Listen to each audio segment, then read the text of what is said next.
কুফা নগরীকে মাআজ ইবনে জাবালকে দায়িত্ব দিলেন।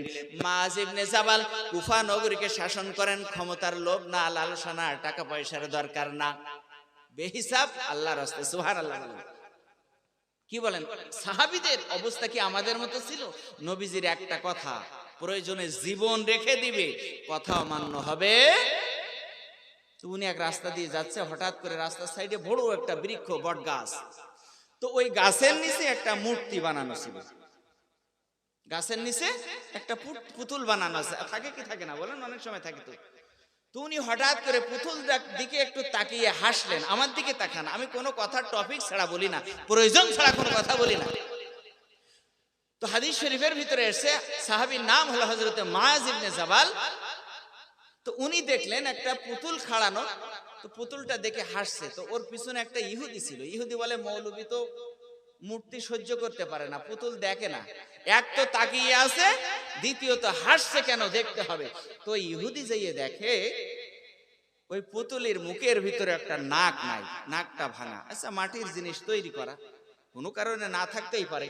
আর এই সুন্দর চেহারার মধ্যে যদি নাকটা না থাকে, তার চেহারাটা কেমন লাগবে? কি বলেন? হ্যাঁ, অনেক সময় প্রেমিক প্রেমিকাকে বলে, দুনারা বন্দুক যেন তোমার দুটি নাক রে। মানে ও হয়তো ওই নাকের জন্য অতিষ্ঠ, লেপের ভিতরে ফোনে কথা বলে, তো ফোস ফোস করতে সহ্য করতে হইতে না, তো বলতে তোর নাক যে বন্দুকের সমান রে, কিরম আওয়াজ দেয়। আল্লাহু আকবার। তো যাই বলেন আর তাই বলেন, কবিতা লেখেন আর ছন্দ লেখেন, এই দৃশ্যটা এত আল্লাহ মানান করে দিয়েছে। এই নাকটা যদি মানুষের মুখের ভিতরে না থাকে কেমন লাগবে? তো হযরত মাআজ ইবনে জাবাল হেসেছিলেন। ওই মুখের ভিতরে নাকটা ভাঙা, নাক নাই। চিন্তা করলো রং চং ঠিকঠাক সব ভালো, নাকটা নাই, কেমনটা লাগছে। তাই একটু মুচকে হেসে উনি চলে গেলেন। ইহুদি ভাবতেছে, সর্বনাশ, মনে হয় এই কামটা সেরেছে ওই মৌলবী। আছে না নাই? ও তো পুতুল দেখলে জ্বলে। আল্লাহু আকবার। ইহুদি চিৎকার মেরে লোকজন ডাকাডাকি করে একত্রিত করেছে। করার পরে বলল, কি হলো? কয় ওই মৌলবী এখনই এইখান থেকে গেছে ওই পুতুলের নাক ভেঙে। সবাই মনে করলো তাহলে এই ইহুদি দেখেছে সচক্ষে, অথচ ও কি দেখেছে? না, ওনাকে শুধুমাত্র হাসতে দেখেছে। আল্লাহু আকবার। মূল ঘটনা ছিল, ওই ইহুদি ওইখান থেকে যাওয়ার আগে মাআজ ইবনে জাবাল যখন যাচ্ছেন, তার পূর্বে আরেকটা ইহুদি। এই ইহুদি শুধু ইহুদি না, সে কঠিন শিকারী ছিল। এ যদি কোনো দিকে তীর মারতো, তীর ধনুক দিয়ে তীর ছুড়তো। আগে তো বন্দুক ছিল না, আছে না নাকি? কোন দিকে যদি তীর নিশানা করতো, তীর নিশানা করলে ওই তীর নিশানা ভেদ করে চলে যাবে। সব কিন্তু উল্টাইতে পারে, কিন্তু তার তীর দুখণ্ডিত হতো না।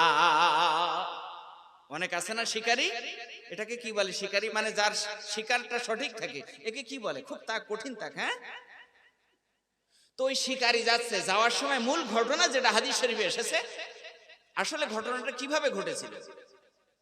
তো ওই শিকারী যাচ্ছে, সেও ইহুদি। যাওয়ার সময় দেখে যে ওখানে একটা মূর্তি বা পুতুল দাঁড়িয়ে আছে। কিন্তু ওর পুতুল দেখে খারাপ লাগার কথা না, ও তো ওকে খোদা মানে, ইবাদত করে, প্রভু মানে। কথা কোন ঠিক কিনা? ওর যেটা খারাপ লেগেছে সেটা হলো, তাকিয়ে দেখে মূর্তির মাথার ভিতরে একটা পক্ষী বসে রয়েছে। আমার দিকে তাকান, খুব খেয়াল করেন। পাখি, পাখি, পাখি চেনেন তো? তো পুতুল তো কিছু আর বলবে না, মাথার ভিতরে পাখি বসা। পাখির দোষটা ছিল, পাখির মুখটা ছিল মূর্তির পিছন দিকে। তাহলে বলেন, পাখির পিছনটা থাকবে মূর্তির কোন দিকে? মূর্তির সামনের দিকে থাকবে। ইহুদি চিন্তা করলো, তুই বইছিস মাথার উপরে, কোনো কারণে পাখির তো বাইসেসের কোনো লাইসেন্স নাই। ও যদি কোনো কারণে অ্যাক্সিডেন্ট করে দেয়, অ্যাক্সিডেন্ট মানে কি? যদি ছেড়ে দেয় তাহলে পড়বে কোন জায়গায়? নাকের উপরে না?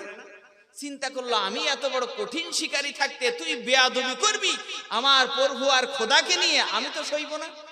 সাথে সাথে ধনুকটা বাহির করেছে, ব্যাগের ভিতরে তীর ছিল। শিকারী যারা কয়, যারা বেশি সিগারেট খায় তাদের সাথে সব সময় থাকে, দোকান যদি সামনে না পায়, আসে না নাই, যে যেটা করে। তো শিকারী ওর কাছে সব সময় তীর আর ধনুক। আগে তো বন্দুক ছিল না, কয় এক্ষুনি। আর আমি যত তীর মেরেছি, নিশানা ভেদ করেছে, একটা তীর আজ পর্যন্ত মিস্টেক হয়নি। যেরকম আল্লাহ আল্লাহ কইছে, মেরে দেখ, আজকে পরীক্ষা তোরও হয়ে যাবে। আল্লাহ আকবার। আগের চোটে আবেগ বলে একটা কথা, এই জন্য কোনো কাজ আবেগ দিয়ে নয়, বিবেক দিয়ে করা চাই। জোরে বলেন না সুবহানাল্লাহ। আবেগে সবচেয়ে বেশি মিস্টেক হয়, বিবেক দিয়ে যদি আপনি করতে পারেন তাহলে ভালো হবে। শেখ সাদি রহমাতুল্লাহ আলাইহি কথাটা বলেছেন। এক বাদশা ছিল, মন্ত্রীকে ডেকে বলছে আমার দেশে এত শান্তি কেমনে হলো? কয় স্যার জানেন না কেমনে হলো? কয় না তো। মানুষ মনে হয় আমাকে খুব ডরায়, আমাকে ভয় পায়, আমার হুকুম মেনে কেউ চুরি করে না, অন্যায় করে না, ডাকাতি করে না, তাই দেশে এত শান্তি। মন্ত্রী বলতে না, ওই কারণে ডরায় না। তো কই কার ডরায়? আমার ডরায় না। কইছে না আপনার ভয় করে না। বলছে আমি এত বড় বাদশা, আমাকে ভয় করে না, তো কার ভয় করে? কয় সবাই ভয় করে তার নিজের বোর। কায় ভয় করে? রাজা বললে এত বড় কথা, আমার সাথে সবাই বোর ভয় করে, আমার করে না। কইছে না। বলছে মন্ত্রী আগামী কালকে তার প্রমাণ হবে, যদি প্রমাণ না দিতে পারিস তো চাকরি তো থাকবে না, আর সবাইকে ডেকে দক্ষিণ মশালে তোর গর্দান দ্বিখণ্ডিত করে দেবে। বেয়াদব! এত বড় বাদশা, এত বড় বোমবাস্টিং মার্কা, আমার কত ধার ভার, মানুষ কত ভয় পায়, আর তুই কইস আমার ডরায় না, মানুষ ডরায় তার বোর। এটা মেনে নেওয়া যায়? কালকে তোর প্রমাণ দিতে হবে। দেশের লোক সবার ডাকবো। দেশের সবাই চলে এসেছে, সবাইকে ডেকেছে। ডাকার পরে বলছে, মন্ত্রী চিন্তা করলো আল্লাহ সর্বনাশ, কথা তো একটা বলে ফেলেছি, এখন যদি প্রমাণ না করতে পারি উপায় নাই। আছে উপায় নাই। তো বলছে আল্লাহ আজকে একটা পথ অন্তত করে দিও, জীবনে আর এইরকম ভুল করবো না। মন্ত্রী পরহেজগার মুসলমান আল্লাহওয়ালা ছিলেন। জোরে কন্যা সুবহানাল্লাহ। সুবহানাল্লাহ। মুমিন যারা হয় আল্লাহ সব সময় তাদের সহায়। জোরে বলুন সুবহানাল্লাহ। কত সুন্দর কথা। তো এবার দেশের লোক সব এসে একত্রিত। তো রাজা বলছে এই মন্ত্রী তুই দেখা, এরা যে বোর ভয় করে, আমাকে প্রমাণ করে দেখা, নাই তুই জেন তো থাকবে না, চাকরি তো থাকবেই না, আর না এদের সামনে তোকে কতল করব। তো মন্ত্রী বলতেছে স্যার আপনি জিজ্ঞাসা করেন, আমি আর কি করে করবো, আপনি স্যার থাকতে। তো বাদশাহ এবার, তখন তো মাইক ছিল না, বড় চোখ নিয়ে এরকম বলতেছে, ভাই সব আপনাদের ডেকেছে আজকে ওয়াজ করার জন্য না, একটা কথা জিজ্ঞাসা করার জন্য। এই যে দুইটা প্যান্ডেল দেখতে পাচ্ছেন, যারা বউকে ভয় করেন তারা সব ওই প্যান্ডেলে চলে যান, আর যারা বউকে ভয় করেন না তারা এখানে থাকবেন। আমার কথা গভীর মনোযোগ খেয়াল করে শোনেন। বাদশা মাইকে যখনই প্রস্তাব দিয়েছে সব ওই প্যান্ডেলে চলে গেছে। একটা লোক দুবলা পাতলা বুড়া, গায়ে শক্তি নাই, মাংস নাই, গোশত নাই, ঠেলা লাগবে না, বাতাসে পড়ে যাবে। আছে না এমন মানুষ? দুর্বল। ওই লোকটা শুধুমাত্র দাঁড়িয়ে আছে, আর সব ওই প্যান্ডেলে। মন্ত্রী চিন্তা করলো আল্লাহ একটা পথ চাইছিলাম, তাই একটা লোক এমন দেওয়া দেশ যে লোকটা মানে কোনো কথাই বলতে পারবে না, বাতাসে পড়ে যাবে, দুর্বল মানুষ, এ তো বোর ভয় করে বলে ভয় করে না বলে মনে হয় না, এ তো আরো ডরাবে। তো এ বোর ভয় না দলে রাজা বলছে কিরে আসলে একটা লোক যে বোর ভয় করে না, খুব সাহস মনে হচ্ছে, কেন রে মন্ত্রী তুই তো বলিল যাতে খারাপ না। তা কইছে স্যার আমি তো বলতে পারবো না, ওটাও আপনি জিজ্ঞাসা করেন ও কেন বোর ভয় করে না, অত দুর্বল মানুষ। বাদশা কইছে এই চাচা আপনি মরার মতো হয়েছেন, বুড়া, হ্যাঁ গায়ে মাংস নাই, এত দুর্বল, তা আপনার সমস্যাটা কোথায়? আপনার এত সাহস, আপনি বউকে ডরান না? ওই তাকিয়ে দেখেন ওই প্যান্ডেল ভরে গেছে, সব বউকে ভয় পায়, আর আপনার এত সাহস কোথা থেকে হলো? বলেন, জবাব দেন, না আপনাকে ছাড়বো না। তো লোকটা কইছে স্যার বাদশা নামদার, আপনার প্রশ্নের জবাব আমি জানি না, তবে এখানে দাঁড়িয়ে আছি কেন সেটা জানি। কয় সেটাই বলেন, কেন দাঁড়িয়ে আছেন? আপনার এত সাহস কে দিয়েছে? কয় আমি বাসার থেকে যখন আসছিলাম আমার বউ বলেছে খবরদার সবাই যেদিকে যাবে তুমি সেদিকে যেও না, আলাদা থাকবা। দুঃখজনক হলেও সত্য, বর্তমান সময় অনেক আমার যুবক ভাইরা আছে, খবরদার তুমি চলে গেলে লেপের ভিতরে ওম চলে যাবে, মসজিদে যাওয়ার দরকার নেই। আছে না নাই? অনেক সময় এরকম হয়। বন্ধুরা আমার, আল্লাহ পাক বলতেছেন এটাও একটা ভয় আর ডর। ওই মালিকের ইবাদত যদি করেন তাহলে বড় ভয় থাকবে না, সন্তানেরও টেনশন থাকবে না। বন্ধুরা রে, এজন্য প্রয়োজন হলো আমাদের সকলকে ওই আল্লাহর ঘর ছাদ দেয়া হচ্ছে, জামে মসজিদ খানা এত সুন্দর করে কমিটি সাজাইতেছেন, মাশাআল্লাহ। আমি অনেকবার এই জলসায় এসেছি, কিন্তু কোনোদিন মাথার উপরে ছাদ থাকে না। এই জলসার কথা বলছি, মসজিদে না। আছে না নাই? আল্লাহর রহমে আজকে মাথার উপরে আল্লাহ ছাদ বানিয়ে দিয়েছে, মসজিদেরও দেবে। আল্লাহু আকবার। আশা ছিল না, ভরসা ছিল না আপনাদের মাঝে বসতে পারবো, আল্লাহ সেটাও করে দেখিয়েছেন। সুবহানাল্লাহ। সম্মানিত বন্ধুগণ, তবে এটা হলো আপনাদের দয়া, আপনাদের চেষ্টা আর বর্তমান নবনির্বাচিত পীরগাঁ জামে মসজিদ কমিটির সহযোগিতা। জোরে বলেন না সুবহানাল্লাহ। সুবহানাল্লাহ। সবাই প্রায় ইয়ং আর যুবক মানুষ, কিন্তু তারা দায়িত্বে খুবই সচেষ্টবান। সুবহানাল্লাহ। আল্লাহু আকবার। বন্ধুরা আমার, ভাইরা আমার, প্রাণ করে তাদের জন্য তো দোয়া হবে। গভীর মনোযোগ আমার দিকে তাকান। মায ইবনে জাবাল ওই পথ দিয়ে যাওয়ার কারণে সে দোষী হয়ে গেছে। আজকে ফিলিস্তিনের মুসলমানরা শুধু শুধু নবীজির ভালোবাসার খাতিরে মার খাইতেছে। আল্লাহু আকবার। বার্মার মুসলমানরা এখনো পর্যন্ত তাদের নির্যাতন বন্ধ হয়নি। আর আপনি আর আমি রাত্রে ফুলের বিছানায় ঘুমিয়ে আছি, একবার কি ভেবে দেখেছেন? বাইরের দেশের কথা ছেড়ে দিলাম, আপনার মা আপনার বাবা ওই শাহমাদ খানায় কবরস্থানে ঘুমিয়ে আছে, কেমন আছে? আপনার যদি সেই কথা মনে হতো যাদের ওসিলায় এই দুনিয়ার মুখ আমরা দেখেছি। আমারও বাবা নাই, 25 বছর আগে বিদায় হয়ে গেছে। আমি আপনাদের থেকে লেখাপড়া শেষ করে চলে যাওয়া 20 বছরের উপরে, এখনো পর্যন্ত আমি আমার আব্বাকে ভুলতে পারি না। বাবা তুমি আমার দু চোখে দেখার পৃথিবীর সেরা মানব। বাবা তুমি আমার দু চোখে দেখার পৃথিবীর সেরা মানব। বাবা বাবা বাবা বাবা। জোরে বলবেন না সুবহানাল্লাহ। সুবহানাল্লাহ। যাদের বাবা বেঁচে আছে তারা বুঝবে না বাবা হারা ব্যথা। মহব্বত বলেন সুবহানাল্লাহ। সুবহানাল্লাহ। বাবা শুধু বাবা নয়, এক সৈনিক, খেটে যায় জীবন সে তো দৈনিক। একটু মহব্বতে বলেন সুবহানাল্লাহ। সুবহানাল্লাহ। সংগ্রামী সে তো সংগ্রামী, খুব দামি সে যে খুব দামি। বাবা তুমি আমার দু চোখে দেখার পৃথিবীর সেরা মানব। বাবা বাবা বাবা বাবা। থেমে যায় সবই তবু সে তো থামে না, ঘেমে যায় দেহ তার সে তো ঘামে না। সুবহানাল্লাহ। গরিব মানুষ অনেক সময় অসুস্থ থাকেন, সন্তানের খরচ জোগানোর জন্য কাজ বন্ধ করে না, ব্যবসায় যাওয়াও ফুরসত নাই, যে আমি যদি কাজে না যাই, ব্যবসা না করি, আমার সন্তান লেখাপড়া করতেছে। জোরে বলুন আল্লাহ। আল্লাহু থেমে যায় সবই তবু সে তো থামে না, ঘেমে যায় দেহ তার সে তো ঘামে না। বাবা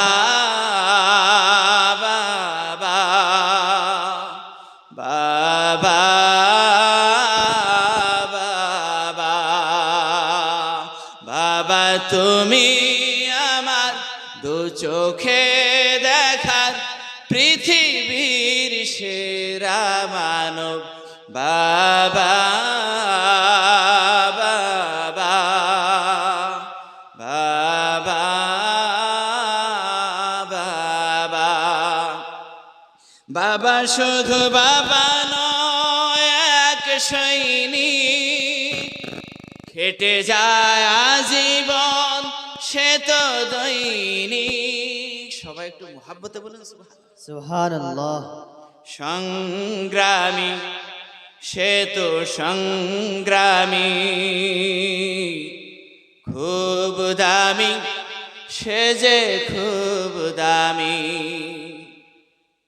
হেরে যায় সবই তবু সে তো হারে না, থেমে যায় সবই তবু সে তো থামে না। বাবা তুমি আমার দু চোখে দেখার পৃথিবীর সেরা মানব, বাবা বাবা বাবা বাবা।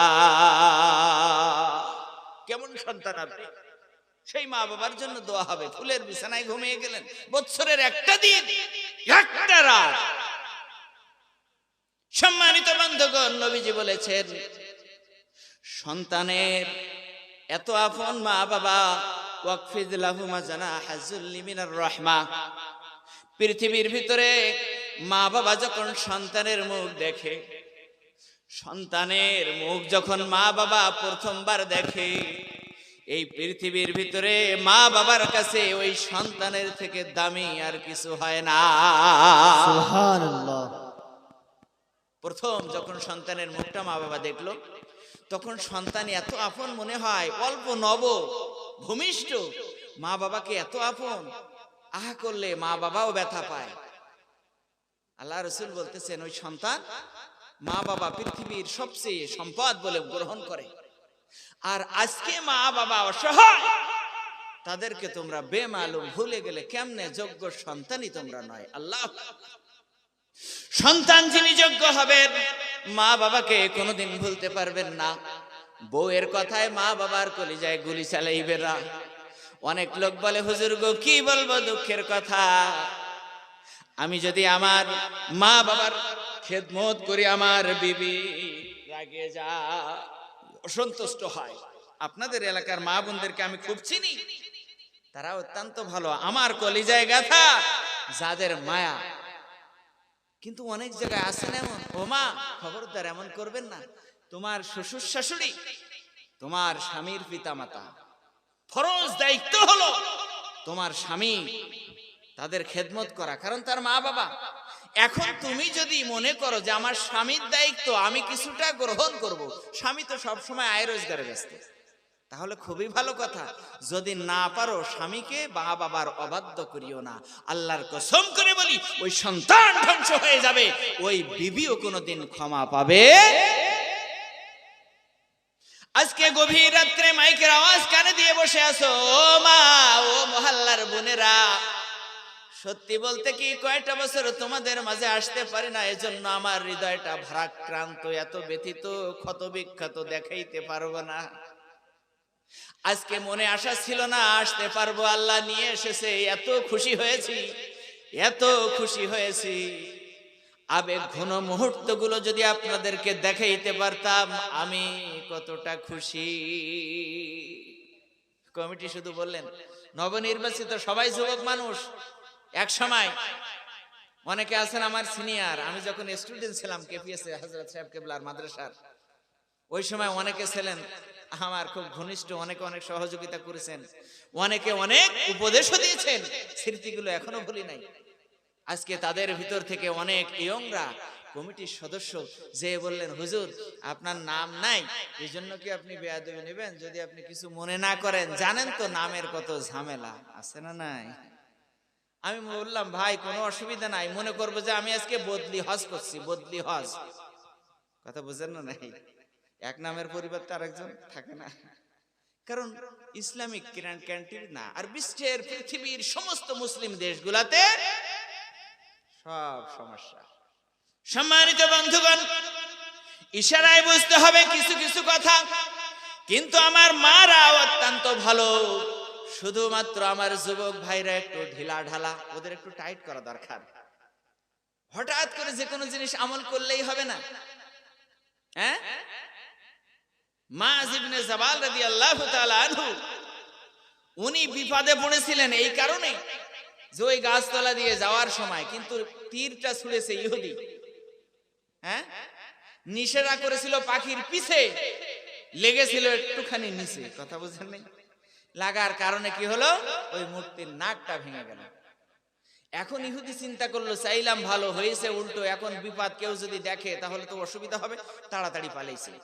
মায ইবনে জাবাল যেতে যে ওই দৃশ্যটা দেখে শুধুমাত্র অপরাধ হলো, কোনো অন্যায় নাই, মুস্কি হাসা, এটা কি দোষের? উনি শুধু একটু হেসেছেন। এখন উনি আসামির কাঠগড়ায়। ইহুদি লোকজন ডেকে বিচার হবে, ডেকে বললেন কি ব্যাপার, আমার অন্যায়? কয় আপনি আমাদের প্রভু, আমাদের স্রষ্টা, তার নাক ভেঙেছেন, এজন্য তার প্রতিকার করতে হবে, জরিমানা, ফাইন দিতে হবে। কয় ঠিক আছে, তাহলে নাকটা সারাই করতে কত টাকা খরচ হয়? টাকা দিয়ে দিচ্ছি। কয় না, শুধু টাকা দিলে হবে না, তো কি করতে হবে? টাকা দিলে হবে না, তো কি করতে হবে? তাহলে পুরা পুতুলটা বানিয়ে নেন, যত টাকা খরচ হয় রংসন করতে সব টাকা দিচ্ছি। কয় না, সেটাতেও হবে না। কয় তাহলে কি করতে হবে? কয় আমরা খোদা বলে মানি, যার ইবাদত করি তার নাক ভেঙেছে, এজন্য আমরা এই প্রভুর নাকের পরিবর্তে জিন্দা মানুষের নাক কেটে দিব। আল্লাহু আকবার। মায ইবনে জাবাল বললেন বলেন কি, একটা পুতুলের নাকের পরিবর্তে জিন্দা মানুষের নাক কাটা হবে? উনি চিন্তা করছে সর্বনাশ, আল্লাহ আমার নাকটা যদি কাটা যায়, এখানে থাকানোর মতো আমার কেউ নাই, সবাই ইহুদি আর আমি একজন মুসলমান। নবীজি আমাকে পাঠাইছেন, কিন্তু আল্লাহ রাসূল তো জানেন না যে আমি এই মুসিবতে। আল্লাহ তুমি এই খবরটা নবীজির কাছে পৌঁছে দাও। জোরে বলুন না সুবহানাল্লাহ। সুবহানাল্লাহ। মায ইবনে জাবাল বললেন এটা কেমন কথা, আমি এই কাজ করিনি। ইহুদিরা বলল সব চোর চুরি করার পরে বলে যে আমি চুরি করিনি, আছে না নাই? উকিলের তো কত সিস্টেম থাকে। বলছে তাহলে চুরি যখন করেননি তাহলে আপনি হেসেছিলেন কেন? কয় হেসেছিলাম তো নাকটা ভাঙা দেখে। কয় এটাই তো হলো কারণ। হ্যাঁ, আপনি হেসেছেন, তাহলে বলেন আপনি যখন করেননি কে করেছে কথাটা বলেন। তো কয় আমি জানি না। কয় সব চোরই এইরকম বলে, শেষে যেয়ে বলে যে আমি কিছুই জানি না। হ্যাঁ, বিচার হবেই হবে, একটাই মাত্র চূড়ান্ত ফয়সালা, মূর্তির নাকের পরিবর্তে জিন্দা মানুষের নাক। মায ইবনে জাবাল চোখের পানি ছেড়ে দিয়ে কান্দে আর বলে আল্লাহ গো, আমার এই মুসিবতের কথাটা আল্লাহর নবীর কাছে পৌঁছে দাও। ও বন্ধুরা, অনেকে মনে করতেছেন, আমার যুবক ভাইদেরকে বলতেছিলাম একটু ঢিলা ঢালা, অধিকাংশ জায়গা আছে, আমি প্রায় বলে থাকি, ঢাকিয়ে পোলাপান বাপকে বলে হুক্কা টান, আর বউকে বলে, মাকে বলে কুটনি বুড়ি, আর বউকে বলে সোনার চান। না, বউকে ভালোবাসা অন্যায় না, ভালোবাসা ভালো, কিন্তু মা বাবাকে পায়ের তলায় পিষে বউয়ের বিবির খুশি করা, এটা আদৌ কোনোদিন বৈধ হবে না। এজন্য এটা ঢাকিয়ে ভাষা। আপনাদের কেমন লাগবে জানি না। ঢাকিয়ে পোলাপান বাপকে বলে হুক্কা টান, মাকে বলে কুটনি বুড়ি, আর বিবিকে বলে সোনার চান। আছে না নাই? আল্লাহু আকবার। আল্লাহ নবী বলতেছেন, আল্লাহ রাসূলের মতো কোরআন মাদেরকে যত সম্মান দিয়েছে অন্য কোন ধর্মে দেয়নি। জোরে কোন সুবহানাল্লাহ। সুবহানাল্লাহ। কোরআন দিয়েছে মাদের সম্মান।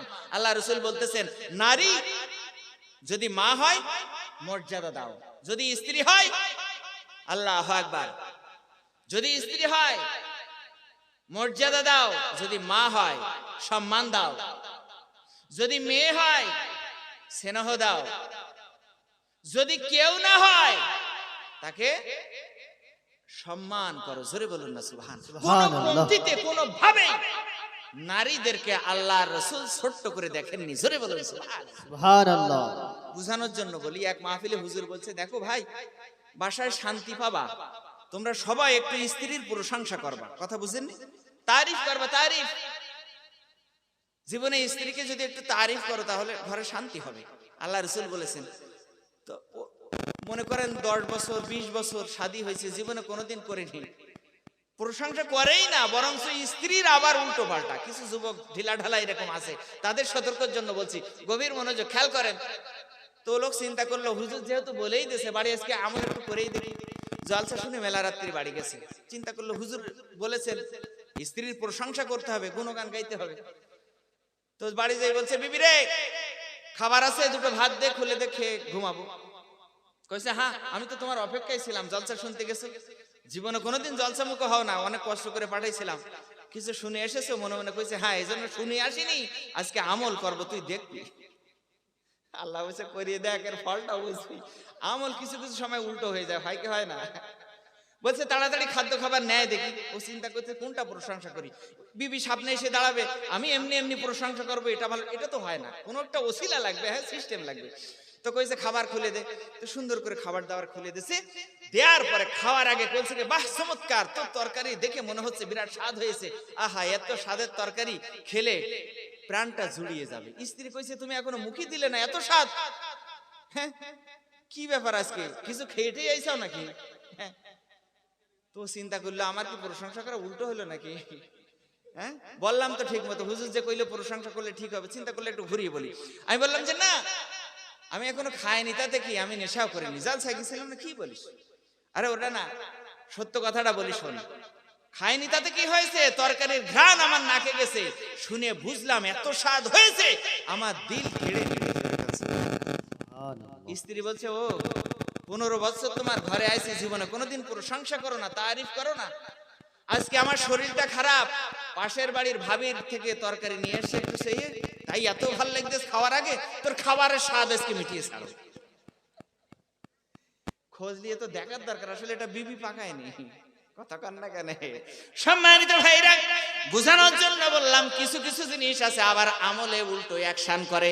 কয় এত দূর থেকে হুজুর এসে ফতোয়া দিয়ে গেল, কাম করলাম কিন্তু কাজে লাগলো না, উল্টো অ্যাকশন। ও বন্ধু বুঝতে হবে আমাদের আসলে আমলটা সিধাভাবে হয় নাই। আপনি সিধাভাবে ট্রাই করেন, সিধাভাবে চেষ্টা করতে থাকেন, একবার নয়, দুইবার নয়, 3 বারে দেখবেন আপনার বিবি এত ভালোবাসবে, এত ভালোবাসবে, আল্লাহু আকবার। ওই ঘরে এমন অশান্তি ছিল, আল্লাহ ওই ঘরটা শান্তিতে ভরে দিবে। সুবহানাল্লাহ। হৃদয়ের পাতায় তোমারই ছবি, তুমি ছাড়া বৃথা যে সবই, তুমি ছাড়া শূন্য শূন্য লাগে পৃথিবী, তুমি কামলিওয়ালা, তুমি কাউসারালা, তোমারই প্রেমে গেথেছি ফুলেরি মালা। সুবহানাল্লাহ, আরো জোরে বলেন সুবহানাল্লাহ। চিৎকার মেরে বলুন ইয়া রাসূলুল্লাহ। ইয়া রাসূলুল্লাহ। তুমি কামলিওয়ালা, তুমি কাউসারালা, তোমারই প্রেমে গেথেছি ফুলেরি মালা। সবাই বলুন সুবহানাল্লাহ। হৃদয় খাতায় তোমার নাম লিখেছি 1000 বার, স্বপ্নে হলেও ও গো প্রিয় দেখা দাও একবার। সুবহানাল্লাহ। হৃদয় খাতায় তোমার নাম লিখেছি 1000 বার, স্বপ্নে হলেও ও গো প্রিয় দেখা দাও একবার। ও গো প্রিয় মোরা তোমারি উম্মত, শেষ বিচারেও চাই তোমারি শাফাআত, তুমি কামলিওয়ালা, তুমি কাউসারালা, তোমারি প্রেমে গেথেছি ফুলেরি মালা, তুমি কামলিওয়ালা, তুমি কাউসারালা, তোমারি প্রেমে গেথেছি ফুলেরি মালা। মোহাব্বতে বলুন সুবহান। সুবহানাল্লাহ। দোজাহানের বাদশাহ তুমি, দোজাহানের বাদশাহ তুমি, গাই তোমার গান, তোমার প্রেমে সৃজন হলো জমিন ও আসমান। দোজাহানের বাদশাহ তুমি, গাই তোমার গান, তোমার প্রেমে সৃজন হলো জমিন ও আসমান। ও গো প্রিয় মোরা তোমারি উম্মত, শেষ বিচারেও চাই তোমারি শাফাআত, তুমি কামলিওয়ালা, তুমি কাউসারালা, তোমারি প্রেমে গেথেছি ফুলেরি মালা, তুমি কামলিওয়ালা, তুমি কাউসারালা, তোমারি প্রেমে গেথেছি ফুলেরি মালা। ভাইরা ও বন্ধু একান্ত আপনজনেরা, মাআজ ইবনে জাবালের কি হয় এদিকে তাকান। হাদিস শরীফের ভিতরে এসেছে আল্লাহর নবীজি মদিনায় কুফা নগরীতে মাআজ ইবনে জাবালের ফয়সালা হয়ে গেল, নাক কাটা যাবে। মাআজ ইবনে জাবাল বললেন যত টাকা লাগে আমি দেব, নাকটা সারাই করে নাও। আল্লাহু আকবার। ইহুদি বলল তা হবে না, কারণ নাকটা যদি ঠিক করে নেই আবার আরেকজন এসে নাক ভাঙবে, বলবে আমি টাকা দিচ্ছি ঠিক করে নাও, ওটা হবে না। তা কয় তাহলে পুরা পুতুলটা ঠিক করে নাও, যত টাকা লাগে রং চং করতে সব দেব। কয় না ওটাও হবে না, আমরা এমন ফয়সালা করব জীবনে কোনোদিন আমাদের পুতুলের নাক ভাঙা তো দূরের কথা, জীবনে কোনোদিন কেউ যেন নজর তুলে পুতুলের দিকে না তাকায়। আছে না নেই? এমন আমরা বিচার করব। তা কয় বিচার কি? কয় পুতুলের নাকের পরিবর্তে জিন্দা মানুষের নাক কাটা হবে। তো মাআজ ইবনে জাবাল চিন্তা করলেন তাহলে যেহেতু আমাকে আসামি বানাইছে, নাকটা আমারই কাটবে। ও তো আল্লাহ রাসূল এই খবর জানে কিনা? মাআজ ইবনে জাবাল বুঝতেছেন না যে আসলে নাকটা কাটবেন কার। সম্মানিত ভাইরা, মাআজ ইবনে জাবাল দ্বিধাদ্বন্দ্বে পড়ে আছেন, চিন্তা করতেছেন আর আল্লাহকে বলতেছেন আল্লাহ তুমি খবরটা নবীজির কাছে পৌঁছে দাও, কঠিন বিপদে আছি। আল্লাহ আমি যে কদিন আর হায়াতে বাঁচবো নাক ছাড়া থাকবো, মানুষ আমার দিকে তাকাবে, ওই পুতুলের মতো আমাকেও হাসবে। হ্যাঁ, আমি যেমন পুতুলের দিক থেকে হেসেছিলাম মানুষ আমার দিকে হাসবে। আল্লাহ গো তুমি ফয়সালা করে দাও। আল্লাহ পাক বলতেছে ফয়সালা আছে, ওই ফয়সালা আমি দিয়েছি কোরআনে।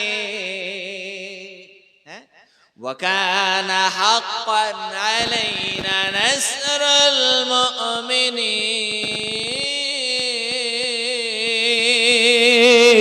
আল্লাহু আকবার। আল্লাহ পাক বলতেছেন আমার ওয়াদা, আল্লাহ পাকের ওয়াদা হলো মুমিনদের সাহায্য করা। জোরে বলুন। সাহাবীরা কেমন মুমিন ছিলেন? তারা তো আমাদের মতো না, কত উচ্চ তবকায় ছিলেন। কিভাবে সাহায্য করতেছেন দেখেন। মাআজ ইবনে জাবাল বললেন একটুখানি সময় দাও। কয় হ্যাঁ, নাক কাটা হবে, পরবর্তী বিচারের রায় আপিল করার জন্য কয়দিন সময় দেয়া হলো। মাআজ ইবনে জাবাল পেরেশানিতে আছেন, কুফা নগরী থেকে সংবাদ পৌঁছাইতে মদিনায় অনেক সময় লাগবে। আল্লাহু আকবার। নামাজ পড়েন, দোয়া করেন, আল্লাহকে বলেন। আল্লাহ বলতেছে মাআজ রে আমি তো আছি, দেখতেছি। জোরে বলুন সুবহানাল্লাহ। সুবহানাল্লাহ। এমনি সময় মাআজ ইবনে জাবাল দিনের দিন ওখানে উপস্থিত হয়ে গেলেন। যাওয়ার পরে দেখতেছেন আল্লাহর কত কঠিন পরীক্ষা। আমার দিকে তাকান। হ্যাঁ, আবু বকর, হযরত আবু বকরের মতো একদিকে সন্তান আর একদিকে নবীজি। জোরে বলুন সুবহানাল্লাহ। কোনটা বাঁচবেন আপনি? একদিকে মসজিদ আর একদিকে আপনার বিবি, একদিকে হযরত সাহেব আর একদিকে হলো আপনার দাদ। টাকা টাকা, বুঝেন না? হযরত সাহেবের মায়া বেশি নাকি টাকার মায়া? হুজুর এবার শেষ মুহূর্তে কালেকশন করবেন না? আমার ওর নির্দেশও দেওয়া হয়নি, আমি তো প্রমাণ করা বলতাম না, আমাকে ওই ফায়দা করে না। কমিটি কোনো নির্দেশ দেয়নি, শুধু আহ্বান করেছেন দাওয়াত নেয়ার। তো আপনাদের মহাব্বতে নিয়ে ফেলেছি। এখন যা বলবো আমার মনে করি যে কমিটি কিছু বলবে না, বরং তারা খুশি হবে। জুমায় তো তার জন্য দোয়া করেছি, দাওয়াত দেবে তাও তো আমি জানতাম না, তার আগেই দোয়া করে দিয়েছি। ধরে বলেন। আর দোয়াটাই আল্লাহ বেশি খুশি হয়। আল্লাহ পাক বিশ্বাস করি আপনাদের এই চাওয়া পায় ওই মসজিদ ঘরের দ্বিতীয় তলা ছাদ সহ আল্লাহর ওই ঘর, এই কমিটি থাকতে থাকতে জান্নাতি বালাখানায় পরিণত হবে। কি আপনার মনে হচ্ছে চান না এই কমিটির হাতে? অনেকে আমার বন্ধু মানুষ, অনেকে আমার খুব কলিজার, অনেকে খুব ভালোবাসি, অনেকে। এজন্য আবেগে বললাম আল্লাহ চাইলে পারে কিনা বলেন, দেবেই করে। আল্লাহু আকবার। এখন না হোক পরে দিবেন, আমি কালেকশনের জন্য বলতেছি না, আপনারা যে দান করেছেন এর জন্য আমার মনটা ভরে গেছে। সুবহানাল্লাহ। সম্মানিত বন্ধুরা, মাআজ ইবনে জাবাল উপস্থিত হয়েছেন। আল্লাহু আকবার। কিছুক্ষণের মধ্যে আজান হবে, এজন্য আমার দিকে তাকান। আল্লাহ মাআজ ইবনে জাবালকে বিচারে উপস্থিত করলেন। মাআজ দোয়া করতেছেন শুধু আল্লাহ আমার নাকটা যেন বেঁচে যায়। নাকটা বাঁচার পরিবর্তে যদি অন্য কোনো অঙ্গ যায় তাও ভালো, হাতের একটা আঙ্গুল গেলেও ক্ষতি ছিল না।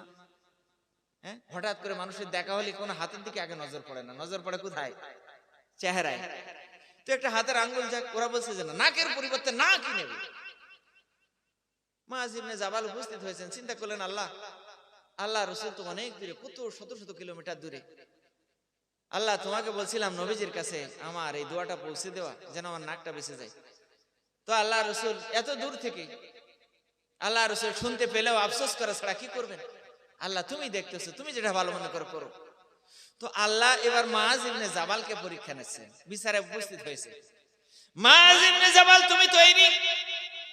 কইছে হ্যাঁ বিচারের ফয়সালা নাক কাটা, তাহলে কি আর করা যাবে? আমি চাইছিলাম হাতের আঙ্গুল বা পায়ের আঙ্গুল কেটে দাও, তা তো হবে না। কইছে যে না, তা তো হবে না, নাকই কাটতে হবে। কয় ঠিক আছে, তাহলে আমি তৈরি।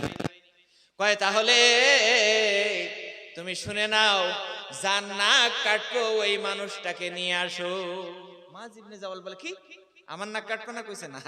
তো মায ইবনে জাবাল ভাবলেন তাহলে আল্লাহ অন্তত আমার নাকটা বাঁচাই দিয়েছে, যেরকম না সুবহানাল্লাহ। সুবহানাল্লাহ। তো কাকে হাজির করতে হবে? আমার ছেলেকে না মেয়েকে না বিবিকে না স্ত্রীকে? কার নাক কাটতে হবে এটা তো বুঝতে পারছেন না। ওই ইহুদি কার নাকের পরিবর্তে আমার নাক বাঁচা যাবে? সে যদি আবার আমার এই বিচারের জন্য আমি আসামি বাঁচানোর জন্য সে নাক যদি না দেয়, হ্যাঁ সে যদি না দেয়, কার নাক? সে কি?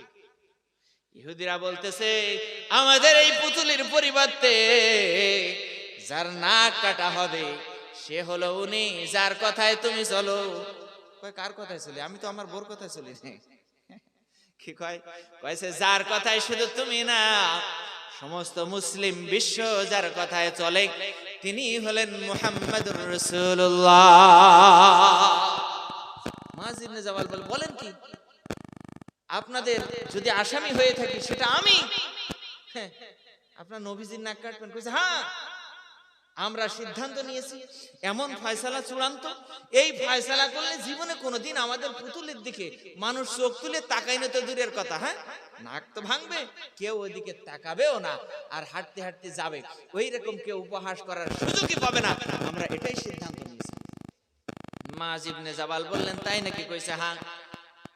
মায ইবনে জাবাল বললেন ইহুদি তাহলে শুনিয়া রাখো, এতক্ষণ আমি ভাবছিলাম আমার নাক কাটবা, তো যখন তুমি বললে আমার নাক না, তখন ভাবলাম হয়তো আমার সন্তান কিংবা স্ত্রী কিংবা আপনজন বা আমার পরিবর্তে যে কোনো একজন লোক দিলেই হবে। আছে না নাই? যে তুমি কাজ করতে পারবে না ওই কামটা কারো দিয়ে করে এলাও, আছে না? আমি ভাবছিলাম হয়তো আমার পরিবর্তে কাউকে দিলেই তোমরা মেনে নিবা, কিন্তু এখন যে কথা বলেছো আমার কিন্তু শুধু ভিতরটা না, পাত থেকে মাথা সব কিছু জ্বলে যাচ্ছে। ইহুদিরা বলতেছে এত জ্বলাজ্বলির কারণ কি? এতরা আমরা ইহুদি আর তুমি হলি একা, তুমি কে? তুমি একা। হযরতে মায ইবনে জাবাল ইহুদিদের কথা শুনিয়া বললেন ইহুদিরা রে, আমি একা হইতে পারি, কিন্তু আমার নবীকে নিয়ে আর একটা যদি কথা বলো, আর একটা বার যদি হুঙ্কার দাও, নবীজির নাক কাটা তো দূরের কথা, নবীজির নাকের ব্যাপারে আরেকটা বার যদি এখানে উচ্চারণ করো, আমি মায ইবনে জাবাল আমার বুকের মধ্যে এক ফোঁটা রক্ত থাকতে আমি তোমাদেরকে কিন্তু জিন্দা রাখবো না। আল্লাহু আকবার, আল্লাহু আকবার, ইয়া রাসূলুল্লাহ জিন্দাবাদ, জিন্দাবাদ, জিন্দাবাদ, আল্লাহ, ইয়া রাসূলুল্লাহ। সম্মানিত ভাইরা, মায ইবনে জাবালের ঈমান কেমন ছিল আল্লাহ পরীক্ষা করতেছেন। মায ইবনে জাবালের বিচারটা ঘুরিয়ে অন্য দিকে দিয়ে মায ইবনে জাবাল নবীকে কত ভালোবাসেন, জোরে বলেন না সুবহানাল্লাহ। বোঝানোর জন্য বললাম এর নাম ছিল ঈমান। মায ইবনে জাবাল বললেন আমার নাক কাটা সেটাও তো অনেক ভালো ছিল, আমার পরিবর্তে আরেকজনের বদলা, হ্যাঁ সেটাও ভালো ছিল, কিন্তু কিছুটা মেনে যাওয়া যেত। ইহুদিরা রে, এমন একজন নবীর নাম তোমরা উচ্চারণ করিয়াছো, দ্বিতীয়বার যদি আমার কানে ওই নবীজির নাম আরেকটা বার আসে, নাক কাটা তো দূরের কথা, আমার কলিজা থাকতে তোমাদের জিন্দা রাখবো না, কতল করেই ছাড়বো। খবরদার খবরদার, আমার সামনে ওই নবীজিকে নিয়ে আর বেয়াদবি করতে পারবা না। মায ইবনে জাবাল একা, কেউ নেই, সাহস দেখে সবাই অবাক, কিরে এর নাম কি ঈমান? আহা, আজকে আল্লাহর নবীকে নিয়ে কত মানুষ গালি দেয়, কতক্ষণ ঠিক কিনা? আল্লাহ রসুলকে নিয়ে কত মানুষ কটূক্তি করে, মানুষের কোনো ভ্রুক্ষেপ নাই। আমার ভাইরা রে, ওটা আপনাদের বিষয়, আপনাদের কাছে থাকতে পারে। এতটুকু বলবো, বিশ্বের বিভিন্ন দেশের পৃথিবীর মুসলমানরা ইহুদিদের হাতে মার খাইতেছে, আঘাত পাইতেছে, এইটাতে বসে থাকে চলবে না। মুমিনদেরকে একজন আরেকজনের জন্য দোয়া করা দায়িত্ব। সুবহান।